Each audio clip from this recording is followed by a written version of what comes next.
Hey and welcome everyone to this new gold guide. I'm Capunator and it is a pleasure to talk to you today. This is my next gold guide in this series. In the background you can see some Dragunov gameplay played by myself.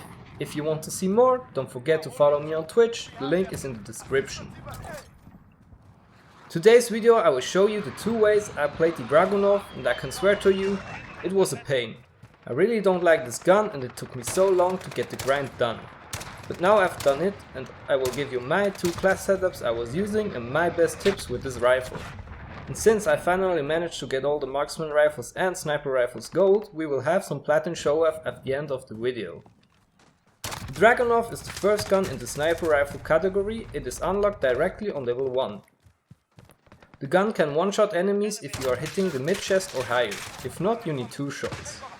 So the minimum time to kill with this gun is instant on the chest or higher and 226 milliseconds if you hit somewhere else. It fires with 155 rounds per minute and its base ADS speed is at 266 milliseconds. So you should really train to aim for the upper chest. So let's have a look at my two class setups I was using.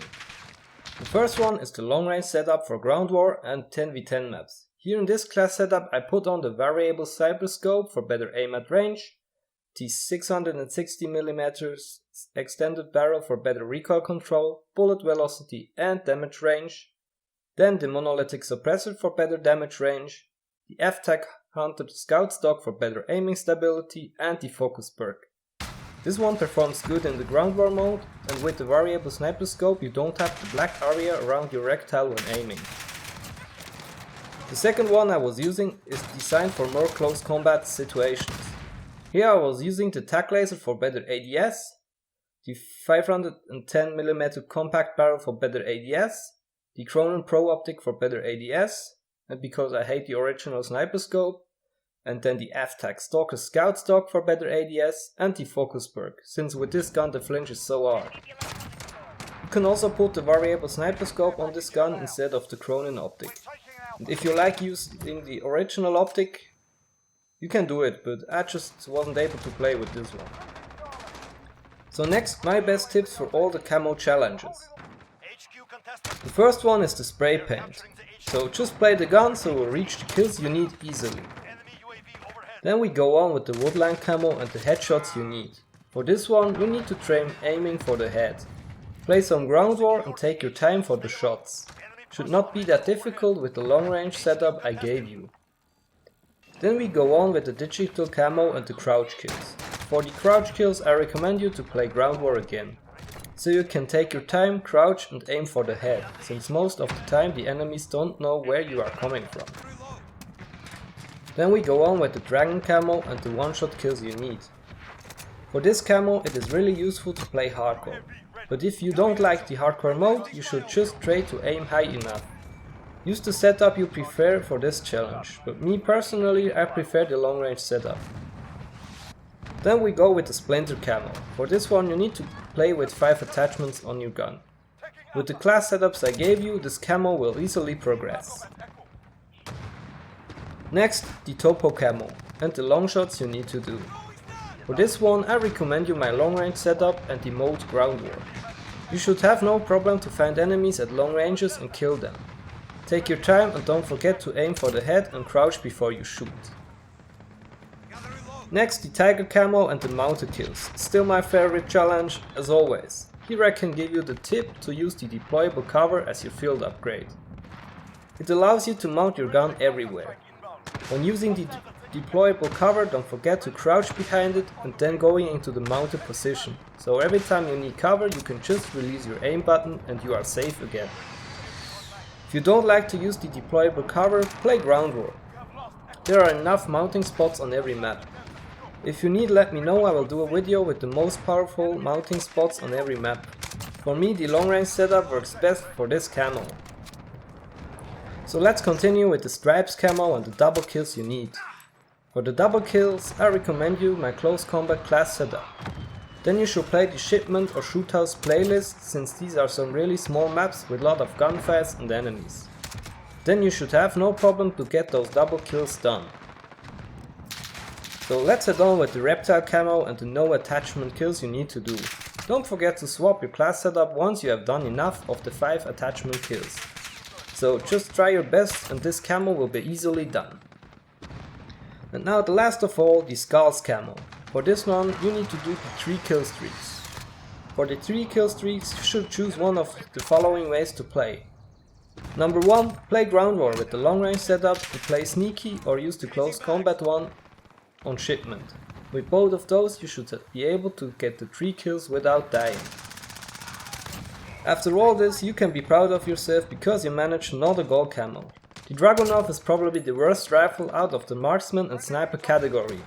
It was really frustrating to grind for and it took me a lot of time, but if you stay patient there should be no problem for you to finish it too. So now we will hop to the Platinum show off and enjoy all those camos. If I was able to help you, don't forget to like and subscribe. I wish you already a nice weekend. My name is Capunator and it was a pleasure to talk to you today. I see you soon. Ciao.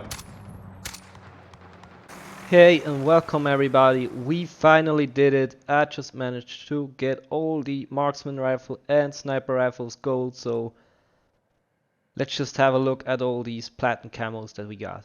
So first of all, the BR classic looks really simple but so beautiful. I love it. Just amazing. This was one of the most fun gun to do for the gold grind and here it is, just absolutely amazing. I love it. Next of all, the MK2. Also really simple, looks good with this wood on the sides and the simple but shiny platinum camo. I love it too. Yeah, that's already it. It's really cool, was fun to use. And then let's hop on to the next one. Here we have Car 98. I just used the one version that I had from the battle pass because I was really disappointed from the standard camo, gold and platinum. But with this one I think the platinum looks really cool. The camo underneath it, it's just really cool, it's fine. I like it. So shiny again and simple, but it's cool. Next we have the HDR. Simple again. Looks cool with those sort of points, bits on it. Don't know what it is, if it's a fault or not. But hey, I like it. It's also cool, shiny. And it's just massive, this thing. So let's hop on to the last 2 weapons. Here we have it, the AX50. Such a beautiful gun. Once again, looks really beautiful with the platinum camo. Except this little thing on the front of the weapon was just like brown. It disturbs me a little bit, but it's cool, it's shiny. Simple, but I love it. I love it too. And the last one is the Dragunov. Here once with the gold camo. Since it's the last weapon that we finished. Let's do this one for the thumbnail. Beautiful like this. It's cool, but I'm a little bit disappointed that these pieces of woods aren't gold. I think it just destroys the flow of the camo. So I'm not as happy with it as I thought I would be, but still beautiful and it was a pain to do it. So let's hop on to the last one, the Dragunov with the platinum camo. Here we have it. It's also so beautiful, my opinion. Just simple and beautiful, and once again it's really disturbing me that the wood part isn't platinum. I wonder if they could fix it if they want to, but in my opinion they should. But this weapon is beautiful, I like it. The camo, not the weapon was a pain, really a pain to grind, but the camo is cool. Look how it's shiny when you're walking. Honey, I'm a perfect 10, whoa, whoa.